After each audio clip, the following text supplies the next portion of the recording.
Fala, Pink Zoners! Hoje a gente vai começar mais um episódio aqui na Pink Zone TV. E, obviamente, você sabe que rolou o draft recentemente, mais precisamente aí há uma semana, na quinta-feira passada. E eu resolvi trazer para vocês um vídeo sobre quem errou mais no draft. Óbvio que isso é a minha opinião, baseada em algumas análises que eu tenho visto do pessoal lá dos Estados Unidos, também pelo que eu acompanhei. E o termo erro é muito relativo no draft, né? Hoje pode ser um erro, amanhã pode se tornar uma genialidade. Vai depender muito, obviamente, do desempenho do jogador, mas óbvio que a gente pode ter um apanhado geral aqui de quem seriam os perdedores nesse draft que rolou no último final de semana. A gente já começa com Jacksonville Jaguars, que é um dos times aí que está sendo bem criticado. A crítica pesada, efetivamente, cai sobre a falta de alinhamento entre as escolhas e o valor de mercado. Isso por quê? Porque o time usou escolhas importantes de atletas, como Nate Burrich, Albert Regis, que segundo a maioria dos big boards ali, poderiam ter sido selecionados um pouco mais tarde, né? Então foram um hit. Para que o time precisasse de um impacto imediato, a sensação é que eles acabaram desperdiçando capital.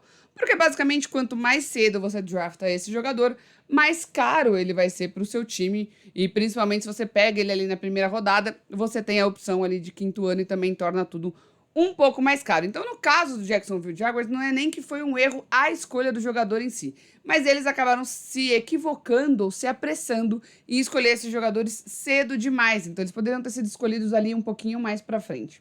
Passando para o próximo time, que também está sendo bem criticado, a gente tem o Atlanta Falcons, que no caso deles a estratégia foi bem confusa. Com a defesa precisando desesperadamente de um pass rusher, eles optaram por selecionar um quarterback ali na segunda rodada. Os analistas acabaram vendo isso como um erro de leitura na janela competitiva que o time tem, né? O time está pronto para vencer agora, mas gastou recursos com uma posição muito no futuro. Então, acabou esquecendo das suas necessidades e optando por um jogador que talvez vai conseguir render alguma coisa daqui uns 3 anos apenas. Então, no caso do Atlanta Falcons, foi um erro temporal mesmo. Eles poderiam ter focado em jogadores que seriam mais necessários para o time do que efetivamente pegar um quarterback logo agora. Seguindo para um outro time que também teve um erro, a gente está falando do Pittsburgh Steelers. Além deles terem sido anfitriões do draft, o que torna esse erro, né, entre aspas, muito mais pesado, vamos dizer assim, a gente tem que lembrar que o erro deles foi no fato de que eles foram atropelados pelos rivais, como foi o caso do Philadelphia Eagles, que acabou subindo para pegar o Lemon e acabaram ali sem nenhum jogador que fosse considerado um titular de impacto, sabe? Um iniciante de impacto imediato, principalmente no dia 1. A sensação é que o time estava perto ali de brigar por coisas maiores, mas acabou deixando escorrer aí a oportunidade. Então eles ficaram de uma forma muito passiva no draft, esperando o Makai Lemon cair no colo, e o Philadelphia Eagles foi lá e roubou o jogador deles. Então, aqui no caso dos Steelers, eles poderiam ter sido um pouquinho mais espertos, sabe? Sentido a urgência do jogador. Seguindo, a gente vai pro San Francisco 49ers, inclusive o erro do São Francisco é parecido com o erro do Jaguars, que é o famoso reach, né? Que é você selecionar um jogador cedo demais no draft.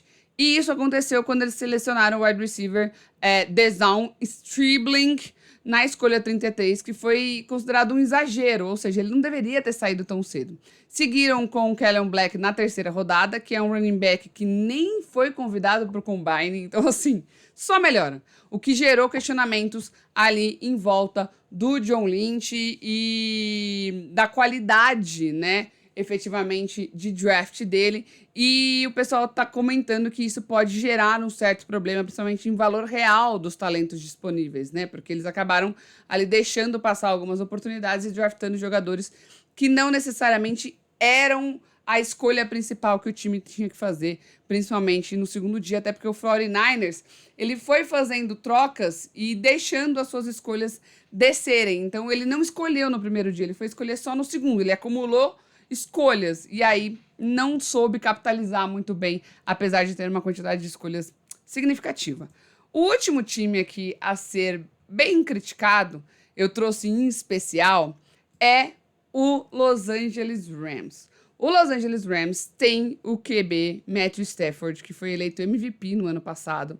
E aí você pensa, o que passa na cabeça da franquia em que precisa reforçar o elenco do Super Bowl, que é necessário, e acaba gastando a escolha de primeira rodada com um novo quarterback.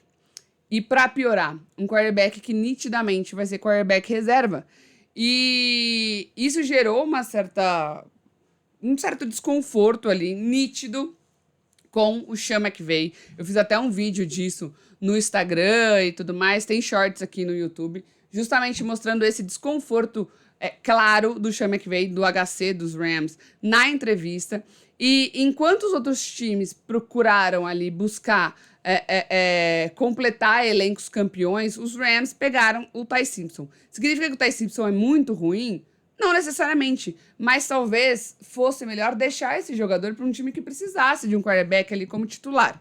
É uma jogada que mostra talvez uma confiança um pouco inexplicável na longevidade do Stafford, né? Ou é um sinal de que realmente a diretoria não está confortável com o jogador, gera muitos questionamentos.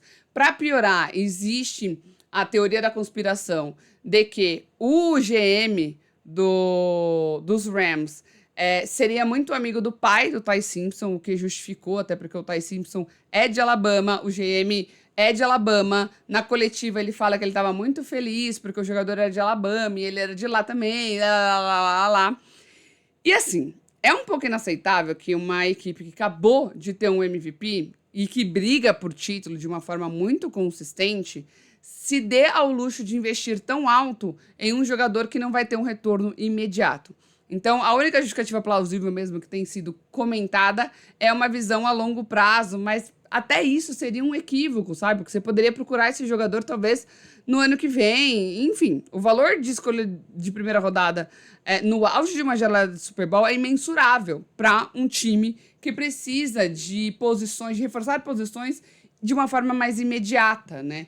Então, de todos aqui que a gente tem, acho que efetivamente os Rams foram os que, na minha análise, mais erraram nesse draft, seguido ali pelo San Francisco 49ers. Aí a gente tem os Steelers, o Falcons e o Jaguars.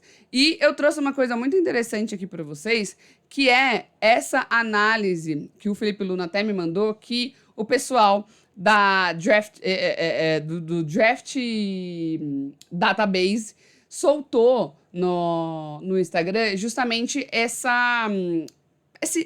gráfico sobre quem acertou mais e quem errou mais. Basicamente, quanto mais no meio dessa linha vermelha que você tá vendo aí, mais acertado foi o draft do time. Então, você consegue ver que esses times, o Los Angeles Rams, o San Francisco 49ers, até tem outros ali que destoaram, mas o Jaguars sai bastante do prumo ali. Então, quanto mais não próximo desse meio aí, mais equivocado foi o seu draft. Então, a gente consegue ver outros times, que depois eu vou falar no outro vídeo de quem acertou, que conseguem estar um pouco mais nesse meio. Então, obviamente, a gente tem essa situação e nesta análise que eu fiz aqui de quem errou mais no draft, para mim, o Los Angeles Rams foi o time que mais errou em contratar um quarterback na primeira rodada. Significa que não deveria? Não necessariamente. Você poderia ter pego o Ty Simpson no segundo round, mas gastar ele numa primeira rodada, totalmente desnecessário.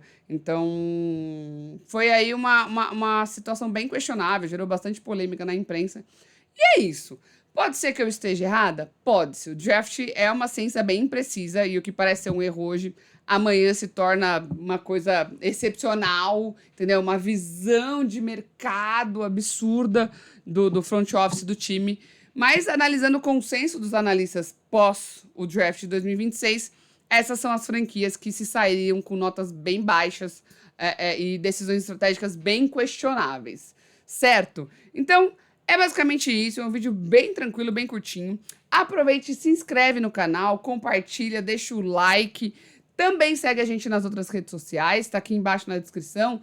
O YouTube, aqui com você. tem o Instagram, tem o TikTok, tem o LinkedIn. Então, é basicamente isso. E eu quero saber a opinião de vocês. Deixem nos comentários se vocês concordam ou não que esses times se equivocaram bastante no draft deste ano. É isso. Até o próximo vídeo. Beijo e tchau.